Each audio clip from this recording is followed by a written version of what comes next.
The new Fusion event is live in Raid Shadow Legends, guys, and as usual, when we have a Fusion, we do have tons of different events that are starting simultaneously. Now, this Friday, we will have a Summon Rush. Together with the Summon Rush, we usually have 15x progressive chances. I will walk you through the list of champions in a second. We do have some amazing champions on the list. Or at least, I do want to get quite a few of them from there. Hopefully, I'm going to get at least one. If I'm getting one, I'll be happy. So, who knows? We're going to see it tomorrow. Then, of course, we do have the Fusion calendar. We're going to go quickly over the Fusion calendar, guys. Just a quickly brief look at it. And then we're going to go over all of the champions that we have on the list. So, talking about the Fusion calendar, you are able to get epic champion. So, basically, the whole idea is this is a mixed Fusion. You are getting the epic champions from fragments. You're fusing them. Bang, you're ranking them up. Bang, you're getting the legendary fusion done.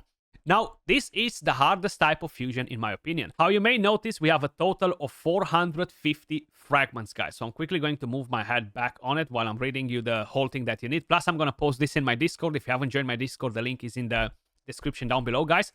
So you have tournaments 200, Summon Rush with champion fragments 50, and you have the events 200. Now, we do have this extra Summon Rush starting on Tuesday, guys, on the 11th. I have no idea what to expect from it. You know, like, this week, we had one Summon Rush as well during CVC, if I'm not mistaken, right? Or maybe I'm remembering it from last week. But either way, sometimes they just drop in randomly.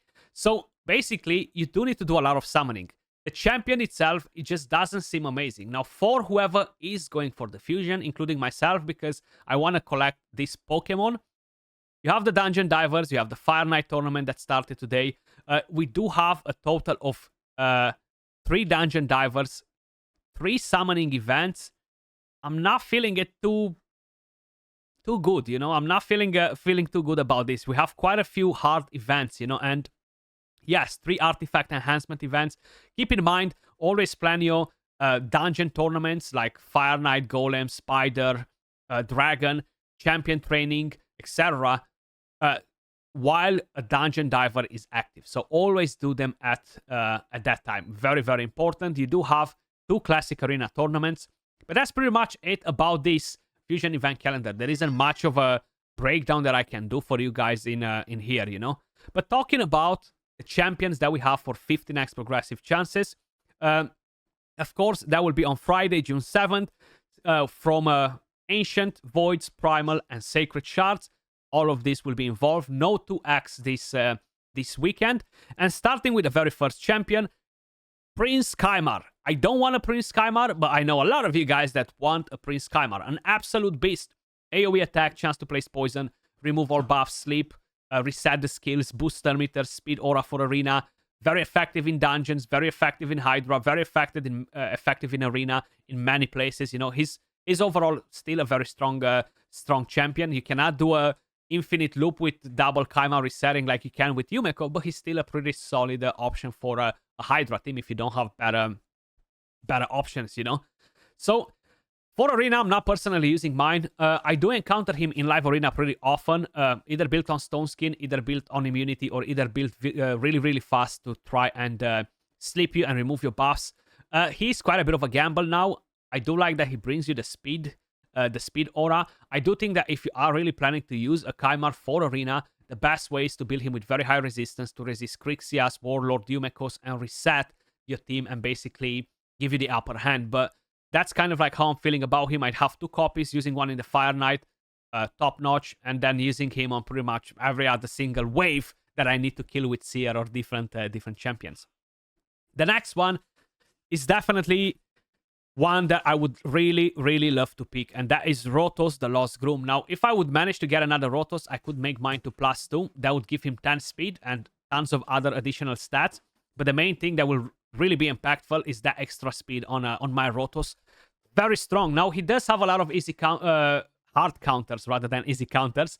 UDK, you have Harima, you have a lot of force champions that can really counter him hard.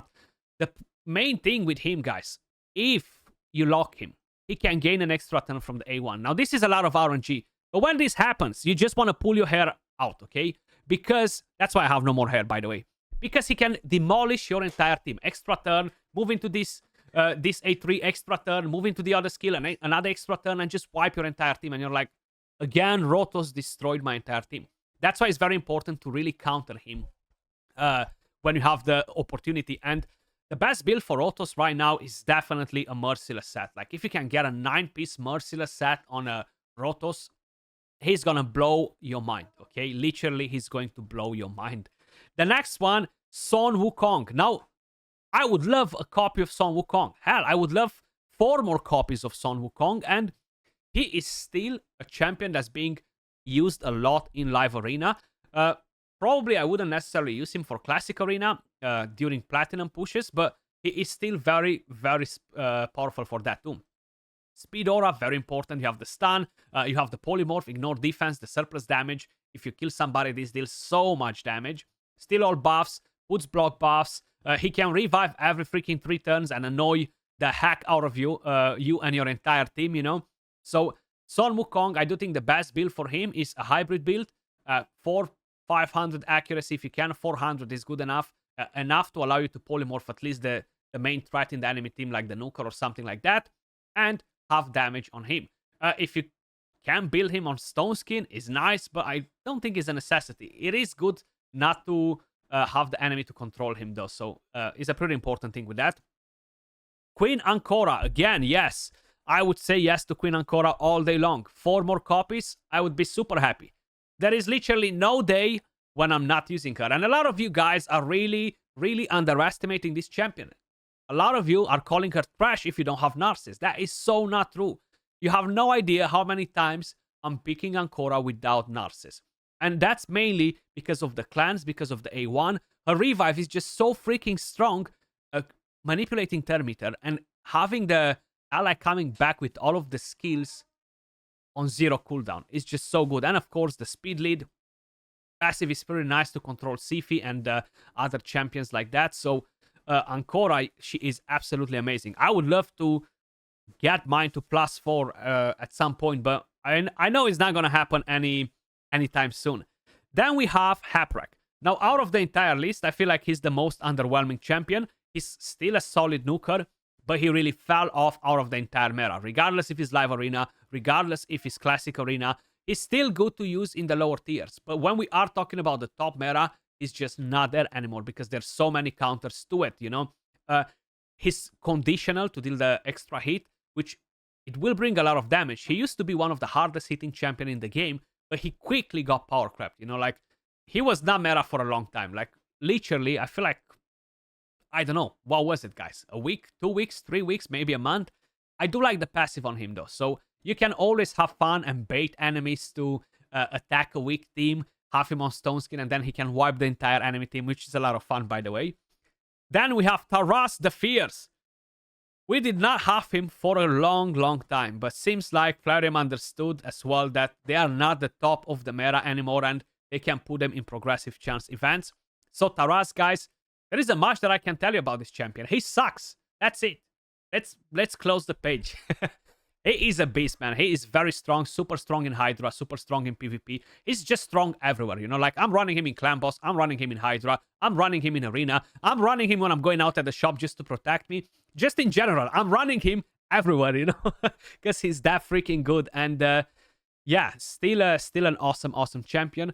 I would like to get a dupe, but I don't think I would find any crazy use for them at the moment. I feel like the current arena defenses that we have in Platinum are not very easy to farm with double Taras, but I would still like to get another one. And then we have my most wanted Void Legendary in the game, and that is, of course, Shuzan.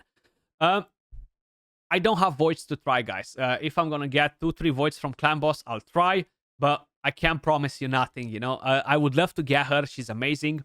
Speed aura for Arena. This instant turn is just so powerful. Locking skills with A1, increase speed, decrease speed, Thermeter manipulation. She has a very nice passive. Building her as super fast and running teams with Yumeko, Georgie, Nakret. Very effective for Platinum Arena. Very effective for Live Arena, even if you don't have Georgie in there, if you have a different enemy. They are there are some very good combos that you can do with her, and I would definitely love to get her, but I'm not planning to whale out on that. Then we have epics, guys. Usually during CVCs we don't have epics, but this time around we actually do. So let me start with the very first Void epic, and that is Gala Long Braids. Yes, still very strong for faction, or still very strong to deal a lot of damage versus bosses, or in general versus arena teams. You know, having the extra turn is really, really nice, and all these hits that ignore defense, very, very powerful. She can be very, very effective, deals a lot of damage. Then we have Gembo the Dishonored. I would like to get empowerment for these champions, to be honest with you guys. Gembo's still very strong. You have Speed Aura for arena, attacks all enemies. The effect cannot be resisted on critical hits, so you can decrease the duration of all buffs by 1 turn. Increase crit rate, increase crit damage, extra turn. The A1 steals, increase attack. It's just too strong, man. He's a nice epic. Of course, epics do tend to get power creep really quick, but he was fun while it lasted, and he's still very, very effective. Just not a meta champion, but still a very strong epic. Then we have Gorgorab, the Pores Man Arbiter, guys. He used to be the meta before we got Arbiter in the game. Everywhere was Gorgorab. Every single team had Gorgorab, okay? He's basically like a mini Arbiter. You have Speed Aura, you have Revive with Heal, you have Increased Attack, Increased Turn Meter, A1 that has a chance to remove buffs, basically. Very, very nice. So he's definitely a solid one. Then we have a Magnar, probably the best, one of the best epics to empower right now. Deals a lot of damage, very effective in many different areas, tanky, and that's pretty much everything that you want from an HP-based nuker, you know, very, very solid. And the last is Phanex, guys. Yeah, another one that I would like to empower. This basic skill is one of the hardest hitting basic skills in the entire game. Good for Hydra too with the block buffs. Unfortunately, it's not a 100% chance to land it, but hey, it is better than not having none while you are trying to get in some damage. I do think that he needs a bit of a buff, especially on this skill right here. You need him to basically have this on a 3-turn cooldown to make him a bit more viable, and have a 100% chance to land the debuffs. Both of them, decrease defense and decrease speed. This would make Phanex so much better. But that was all for the video, guys. Much love. As usual, appreciate every single one of you guys watching. And do let me know in the comments down below. Are you going for the fusion? You're not going for the fusion. And please drop a vote on the poll that we currently have on the community tab. That was all for the video. Much love, and I'll catch you all in the next one. Peace.